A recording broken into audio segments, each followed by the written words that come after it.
ፍየል አድልባችሁ ወይም ደግሞ አሞክታችሁ መሸጥ የምትፈልጉ ካላችሁ ዛሬ በአራት ፍየሎች እንዴት እናደልባለን የሚለውን እንመለከታለን። ብዙ ሰዎች ይህንን ቢዝነስ በጣም ሰፊ ካፒታል የሚፈልግ እየመሰላቸው ሳይሰሩት ሲቀሩ ይታያልና ዛሬ ምን ያክል ትንሽ ቦታ እንደሚፈልግ ምን ያክል በፍየል ደግሞ ወጪ እንዳለበት ዛሬ እንመለከታለን። ከእናንተ የምፈልገው 4x2 የሆነች ቦታ ብቻ ነው።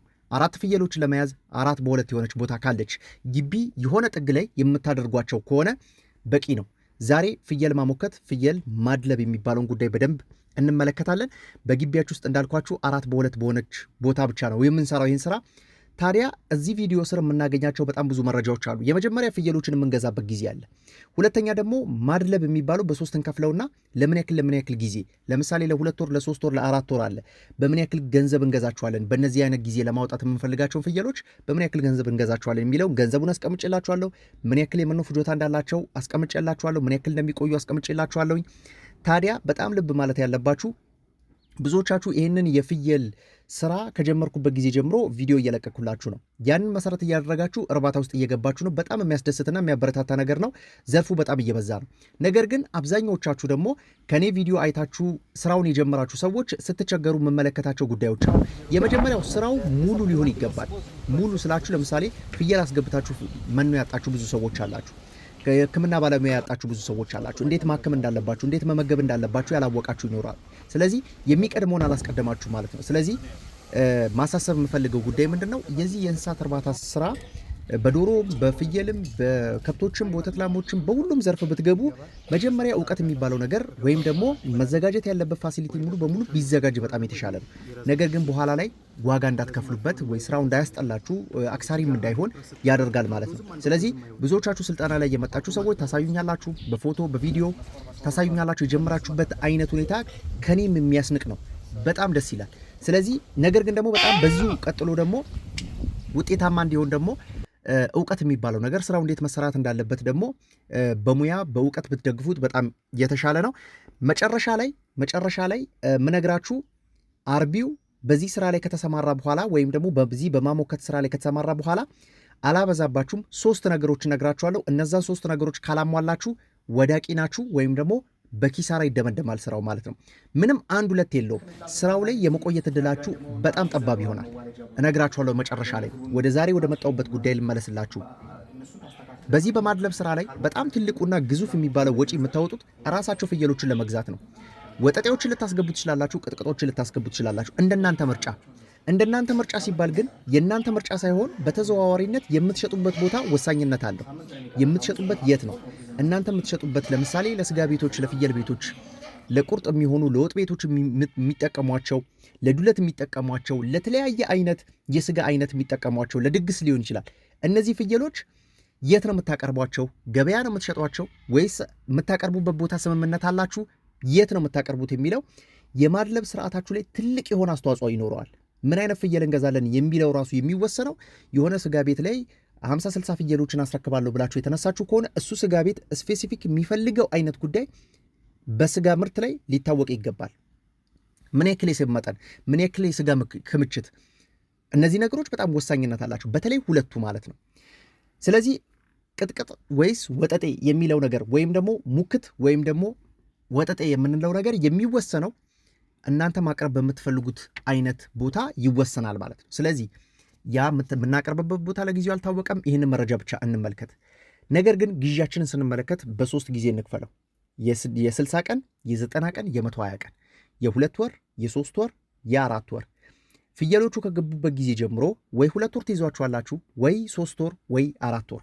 ይሄ ነው ያላችሁ ምርጫ። ታዲያ እነዚህ ፍየሎች ለምሳሌ የ2 ወር ፍየሎችን ለመግዛት ብታስቡ ከ23,000 እስከ 25,000 ብር ያክል ወጪ ይጠበቅባቸዋል። በ2 ወር ተለጥጠው የሚወጡ አይነት ፍየሎችን ለማድረግ ማለት ነው። ይሄ ማለት እጅግ በጣም የሞሉ መንቀሳቀስ እስኪከብዳቸው ድረስ ባለ የሚወፍሩ ፍየሎች ናቸው። ተመልክታችሁ ከሆነ ፍየሎችን ልክ እንደ ከብቶች አይደሉም። ፍየሎች የመጀመሪያ በጣም የደቀቁትን ገዝተን እጃችን ላይ ማቆየት ብዙ የሚመከር አይደለም። በጣም ጊዜ ይወስዳል። በጣም ከፍተኛ የሆነ ወጪ አለባቸው። የሞት እድላቸውም ሰፊ ነው። ስለዚህ ከዚህ ጋር ተያይዞ ሻል ያሉትን የመግዛት እድል ቢኖራችሁና አቅም ቢኖራችሁ በጣም ተመራጭ ነው። የመጀመሪያው በ60 ቀን የሚደርሱ ከ23,000 እስከ 25,000 ብር፣ በሁለተኛ ደረጃ በ90 ቀን የሚደርሱ 17,000 ብር ጀምሮ ትገዟቸዋላችሁ። በሶስተኛ በ120 ቀን ደግሞ የሚደርሱ 12,000 ብር ጀምሮ ትገዟቸዋላችሁ። መጪው ቅዳሜ 6ኛ ዙር በፍየል እርባታ ላይ ስልጠናዎችን እየሰጠን ነው የምንገኘው። 6ኛ ዙር ላይ መሳተፍ የምትፈልጉ ካላችሁ ምን ተጨማሪ ታገኛላችሁ? ስለ ፍየል ማሞከት ፕራክቲካሉን ታገኛላችሁ። ከዚህ ቀደም እንግዲህ በማርባት ስራ ላይ ትኩረት አድርጌ ስለነበረ አሁን ደግሞ ብራንቹ ወደ ማሞከት ስራም ገብቷል። በምን ያክል ጊዜ ውስጥ ያሞከትኳቸውን ፕራክቲካል የሆነ ነገር አሁን የምነግራችሁ ነገር በተግባር መታችሁ የምታዩት ነው። ቢፎርና አፍተሩንም አሳያችኋለሁ። የገቡበትን ጊዜ እንዲሁም ደግሞ አሁን ያሉበትን ጊዜ በምን ያክል ጊዜ እያሞከትኳቸው ነው፣ ምን ያክል ገዛዋቸው፣ ምን ያክል ሸጥኳቸው የሚለውን በደንብ ታዩበታላችሁ ማለት ነው። በነገራችን ላይ እኔ ጋ አይደለም ወጠጤው መጥቶ ሴቶቹ ራሱ ለመሞከት እየፈለጉ ነው። እውነት ለመናገር በምን አይነት አያያዝ እንደሚይዛቸው በደንብ አሳያችኋለሁኝ። 6ኛ ዙር የፍየል እርባታ ስልጠና ላይ መታችሁ መሳተፍ ይቻላል። ወደ መጣሁበት ጉዳይ ልመለስላችሁ። እዚህ ጋር ልብ ማለት ያለባችሁ ጉዳይ ምንድን ነው? ብዙዎቻችን ፍየሎችን ለምሳሌ እዚህ ጋር ያስቀመጥኩላችሁ 25,000 ብር፣ 17,000 ብር፣ 12,000 ብር አስቀምጬላችኋለሁ። ነገር ግን ብዙዎቻችን የምንፈልገው ርካሽ የሆነ ፍየል ነው። ርካሽ የሆነ ፍየል እንዳትገዙ በጭራሽ። ውድ የሆነ ፍየል በውድ መሸጥ ነው የሚሻለው። ርካሽ የሆነ ፍየል በውድ ይሸጣሉ ብላችሁ እንዳታስቡ። ለምን?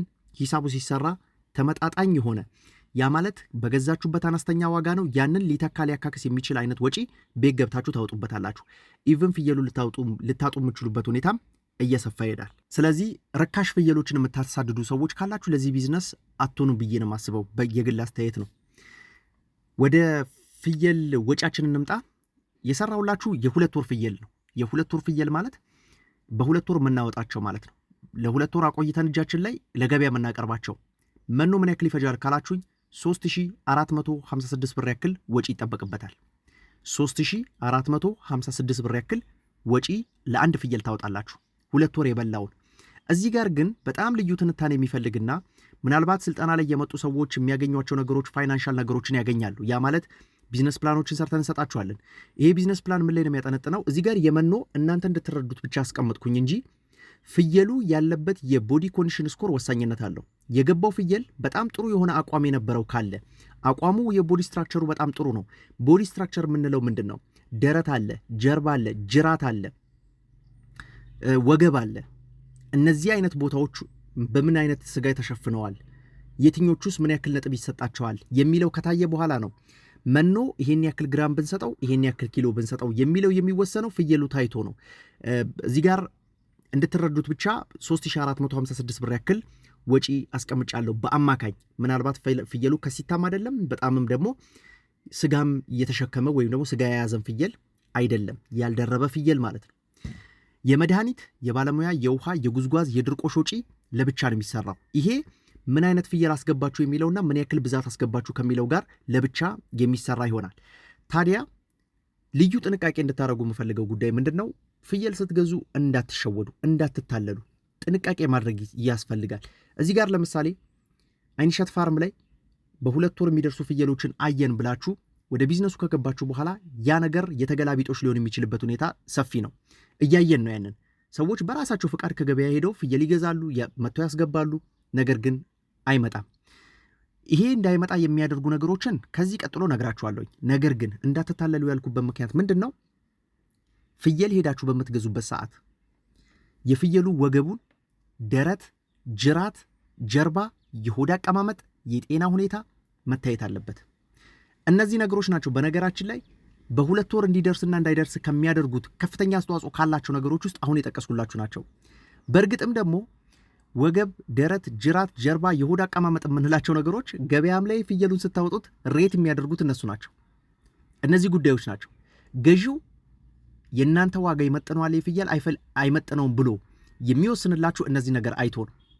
ስጋ ቤት ብትሄዱ የሆነ አይነት ግለሰብ የሚገዛው አይነት ነገር ለሆነ ዝግጅት ብትሉ፣ ገበያ ውስጥ ብትሉ፣ የትኛውም አይነት የመሸጫ ቦታ ላይ ብትሄዱ፣ በብዛትም የሆነ በችርቻሮ ብትሸጧቸው ፍየሉን ጨፍሮ የሚገዛችሁ የለም። ታይቶ ነው ፍየሉ የሚገዛ። ይሄ ለእናንተ አልነግራችሁም፣ ከኔ በላይ የምታውቁት ጉዳይ ነው። ለምን? አብዛኞቻችሁ እዚህ ውስጥ ያላችሁ በተደጋጋሚ ፍየል የገዛችሁ ናቸው። ምኑ ጋር አይታችሁ ይሄ ፍየል በጣም ጥሩ ነው፣ ይሄ ሂሳብ ይገባዋል ብላችሁ እንደምትመርጡት እናንተ ታውቃላችሁ። ታዲያ ይሄ ነገር እኮ የሚመጣው እናንተ ቤት ካለ ፍየሉን በምታሞክቱበት ሰዓት የምትሰሩበት ስራ ነው። የቱ ጋር መሙላት እንዳለበት፣ ምን አይነት ኒውትረንቶችን ተጠቅማችሁ የሆነ ሞላ እንዲል የምታረጉት ግርማ ሞገስ የምትሰጡት እናንተ ናችሁ። በምን ነው? በዋነኝነት ወደ መጨረሻው ስመጣላችሁ ወደዚህ ፍየል እርባታ ላይ ገብታችሁ ስራው ለአንድና ለመጨረሻ አከተመ የሚባለው ወይም ደግሞ አልሆነም አልተሳካም ኪሳራ ነው የሚባለው እነዚህ ነገሮች ሳታገኙ ስትቀሩ ነው። አንድ ቅድም እንደተናገርኩት መኖ አለ። ሁለተኛ የገዛችሁ ፍየልና የምታቆዩበት ጊዜ ካልተመጣጠነ 3 ወር ብለን አይተናል። ወደ 4 ወር የሚገባ ከሆነ ቶታሊ ስራው አልተሳካም ማለት ነው። ለምን ያቺን ትርፍ 1 ወር ውሃ ብቻ እየጠጣ አይቆይም። ውሃ በጣም ርካሽ ስለሆነ ብዬ ነው። መኖ የሚባለው ነገር ካለ ሰማይ እንዲነካ ያደርገዋል። የተገዛበትና ገበያ አውጥታችሁ የምትጠሩበት ዋጋ ጭራሽ የማይገናኝ ነው የሚሆነው። እናንተ ተርፋችሁን ስታክሉበት ደግሞ ሰዎች ደፍረው አይገዙ። ስለዚህ የወጣበት ወጪ አለ፣ ከዛ በታች ዝቅ አድርጋችሁ እንድትሸጡ ያስገድዳችኋል ማለት ነው። ሌላው ከመኖ አዘገጃጀት ጋር ተያይዞ አሁንም ይህንን ቪዲዮ ከሚመለከቱ ሰዎች ጋር ነው ማገናኘው። አሁንም በድጋሚ ምን እያየው ነው ያለሁት? የምሰጣቸው እንዳንተ ጀምር ያለው ብለው ይጀምራሉ። የምሰጣቸው እንደዚህ ነው፣ ፍሩሽ ካረጋለሁ፣ ገለባዎችን አድርጋለሁ ብለው ይነግሩኛል፣ ይገልጹልኛል። ነገር ግን ያ ነገር በህይወት ለማቆየት ብቻ እየተጠቀሙበት ሊሆን እንደሚችል ማወቅ አስፈላጊ ነው። ፍየሉ እንዳይሞት ብቻ ነው፣ የሆድ ዕቃን ፈርስን ለመሙላት ብቻ ነው እየተጠቀሙ ያሉት። ስለዚህ ልዩ ጥንቃቄ የሚያስፈልገው ጉዳይ ምንድን ነው? ማድረግ ያለባችሁ ጉዳይ ምንድን ነው? የምታዘጋጁትን መኖ ለምሳሌ መኖ ከምን እንደሚዘጋጅ የትኛውን ግብአት ሄዳችሁ ከምን ቦታ እንደምታገኙ ብለን እንጠቅሳለን። እዛ ላይ ገብታችሁ የምትፈልጉትን አይነት መኖ፣ በነገራችን ላይ የፍየል መኖ ማምረት የፈለገ ሰው የቻለ ሰው የጀመረ ሰው የከብቶችን የዶሮችን ማምረት የሚችልበት ሰፊ እድል አለው። የቁጥር ልዩነት ብቻ ነው በመካከል ላይ ያለው። ወይም ደግሞ ዶሮ ብለን የምንሰራው አለ፣ ፍየል ብለን የምንሰራው አለ። ግብአቶቹ በጣም ተመሳሳይ ናቸው። ኦልሞስት አንድ አይነት ናቸው። ከትንሽ ግብአት ከ4 ከ5 ግብአቶች ውጪ ሌሎቹ ተመሳሳይ ናቸው። ስለዚህ ይህንን የማዘጋጀት እድል ስላላችሁ ምናልባት አካባቢያችሁ ላይ የሚገኝ ስልጠናም ካለ ወይም ደግሞ እኛ ጋርም የሚቀርባችሁ ከሆነ ዱከምን የምንገኘው እኛ የአንድ ቀን ስልጠና ነው። ቲዮሪና ፕራክቲካል እያደረግን ነው እያሰለጠን ያለ ነው። መጪው ቅዳሜ 6ኛ ዙር እንጀምራለን። ኦልሞስት በየሳምንቱ ነው ስልጠና እየሰጠን ያለ ነው። በመሃል የበዓል ሁኔታዎች ብቻ ጋፕ ሰጠን እንጂ ሳምንቱ ሙሉ በሳምንት አንዴ እያሰለጠንን ያለ ነው። ቅዳሜ ፕሮግራም አድርጋችሁ መታችሁ ፍየል እርባታ ምናልባት ለእናንተ የማይሆንም ቢዝነስ ሊሆን እንደሚችል ማወቅ ያስፈልጋል። የሰለጠነ ሁሉ ወደ ቢዝነሱ አይገባም። ስለዚህ መታችሁ እነዚህን ስልጠናዎች እንድታገኙ ጋበዝኳችሁ። ፍየል እንደዚህ ነው እንደሚረባው እንደዚህ ነው እንደሚሞከተው ብላችሁ ለራሳችሁ በጣም ግርምት ውስጥ የምትገቡበት አይነት ስልጠና ነው የምንሰጠው። ካሰባችሁበት ውጪ ነው ስልጠናው ነው የሚሰጠውና ጋበዝኳችሁ። ሰላም።